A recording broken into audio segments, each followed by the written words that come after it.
Freaky Friends. I'm Colleen. And I'm Margaret. And we are the Cousins Weird. Welcome to our third episode. Woohoo! Woo! 3 in. And we're real happy about it. And we still have people that followed us. So yes. I don't think anybody's unfollowed us. No one's unfollowed. We just keep getting more, which is exciting. So make sure you run and do that right now. Follow us and pause, share us. Follow, share, come back. Do that right now.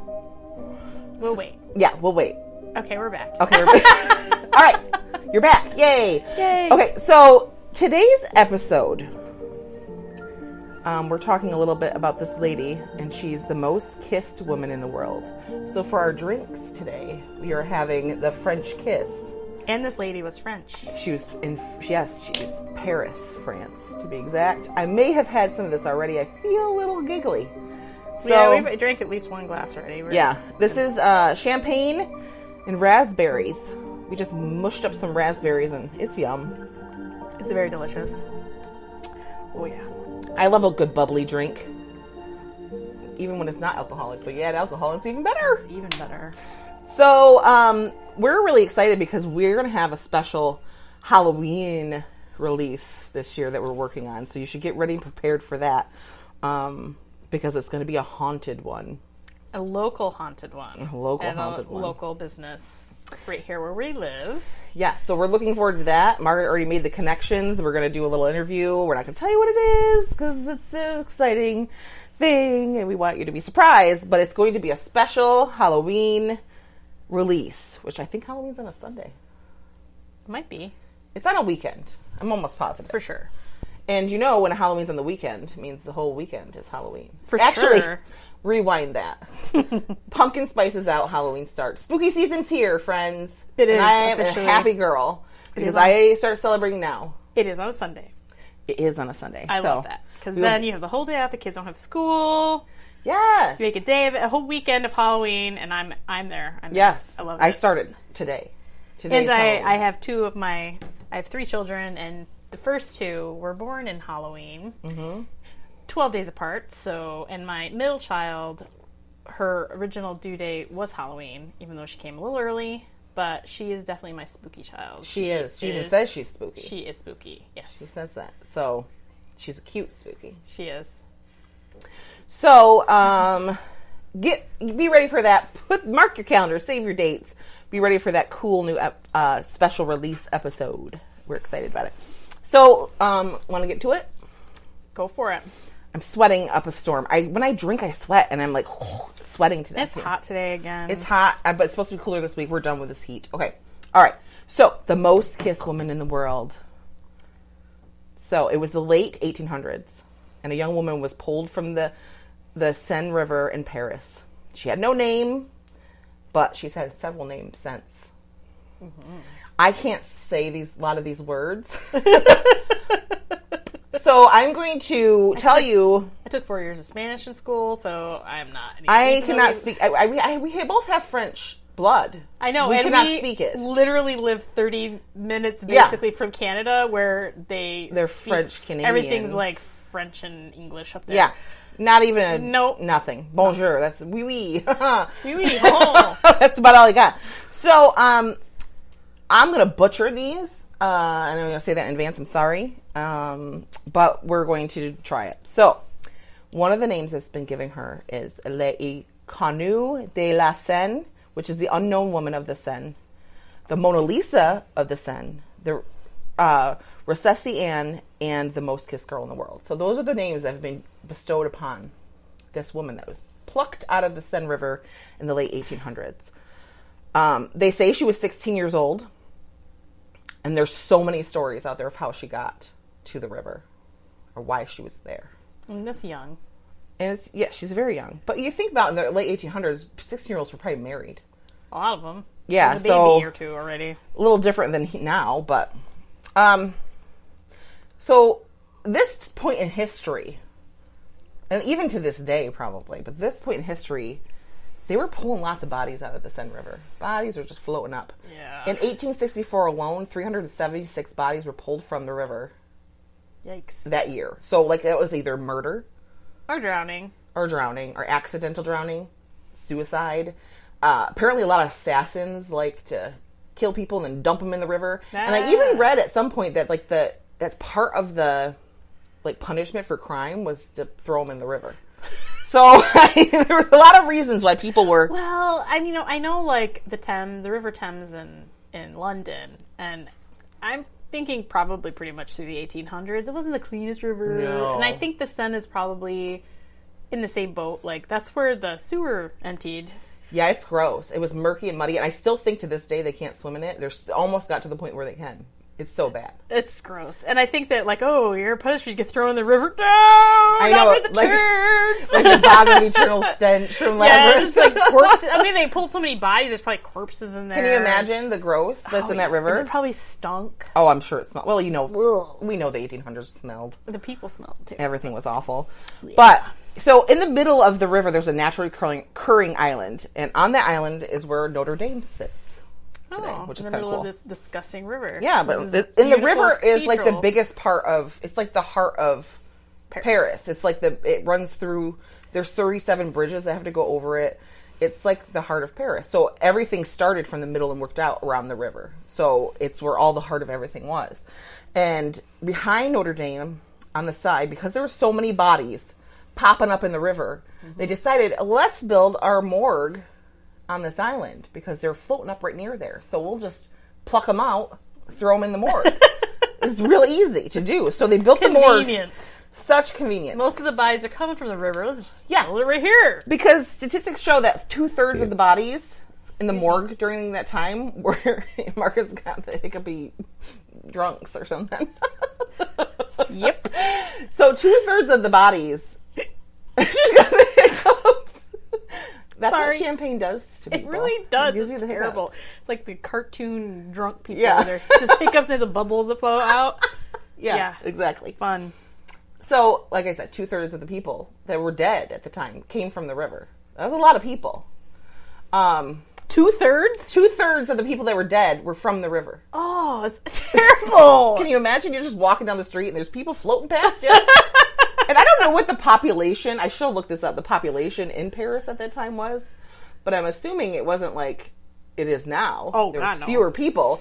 And if you have 300 of them people dying in the river every year, that's a lot of your population. Yeah, 2/3 of the deaths are coming from the river. Yeah. So, yikes. Paris, people that live there, and probably this time period anyway, people are a little morbid.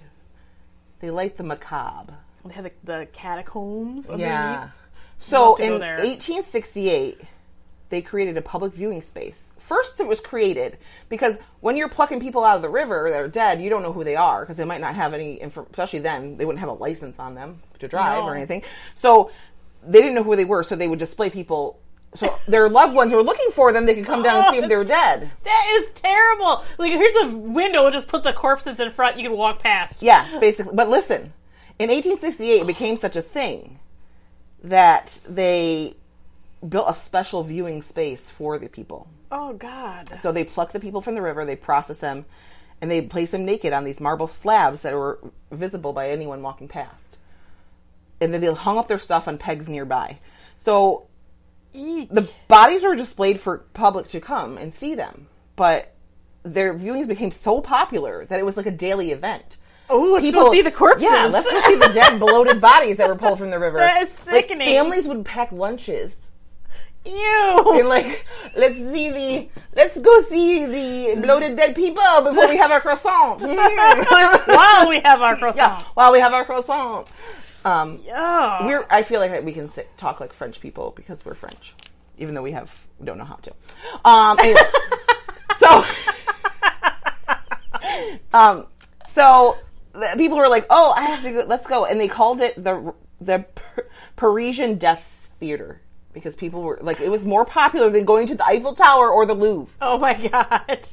No one wants to see art in the Eiffel Tower. You can go see a dead body. You can go see a bloated dead person in the morgue. That's exciting. They keep the bodies there for 3 days, so people would come, and if they weren't identified, then they were just tossed somewhere. I guess they didn't care, but they got identified. Mass grave, maybe.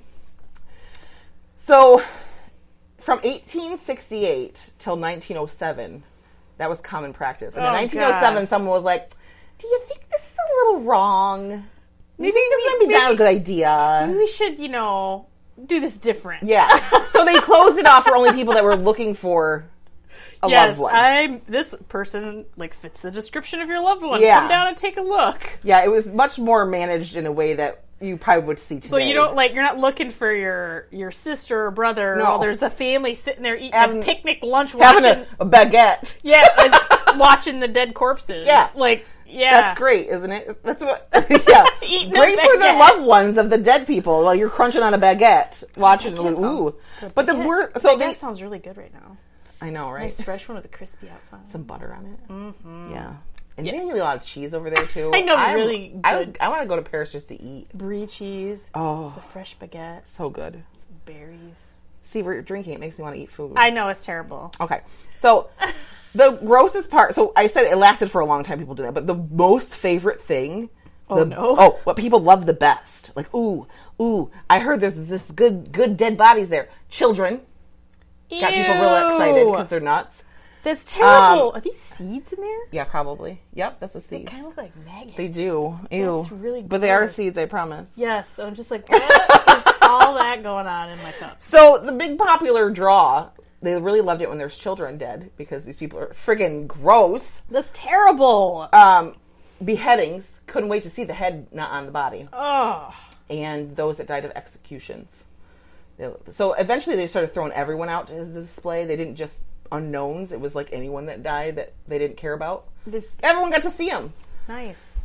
So, the most famous unknown was our friend, the Mona Lisa of the Seine, who they put her out to display, and no one ever identified her or her face. She just chugged her thing. Ooh, those raspberries are tart. Tart, yes. Wow. So she was displayed out there. No one ever came to say if they knew who she was, and apparently she was beautiful. So there was a mortuary attendant working on her or with her, whatever they do, probably cutting her open or stuff. That was so struck by her, and she had this they called her the Mona Lisa because she had this smirk on her face. She died with basically a smile. Or a very peaceful smile, very serene, very peaceful expression. And at that time he ordered for a plaster death mask to be made of her face because she thought she was so beautiful. Now, at this time, it was tradition. Back into Egypt, we talked about in Egypt, they made death masks for the dead. They were ridiculous, though. Yeah, they were gold and lapis and inlaid with gems. But it started way back then, where we would make a mold of the person's face when they died, or make a mask to wear in the death. But these ones they were making, typically at this time, were made of plaster, and they were used for royalty, rich people, famous people. You know what's funny? I watched something on the History Channel or somewhere about death masks, and they talked about Abraham Lincoln and George Washington and Napoleon. Never mentioned this girl once, which is surprising because this is probably one of the most famous death masks, ever. Yeah. So it was always made for those people. Because they said at a later date we might want to make a statue, so it kind of preserves the fate. They can make a mold with it, all these different things they could use, or they can sell them, hang them up, whatever. This guy's a little creepy, though. This creepy guy wants this girl's face.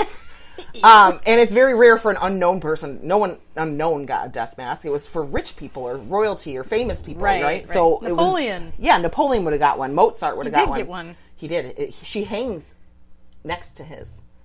Napoleon? Mm-hmm. She's up with Napoleon, Mozart, Dante, Cromwell. There was all these different people. Julius Caesar had one too.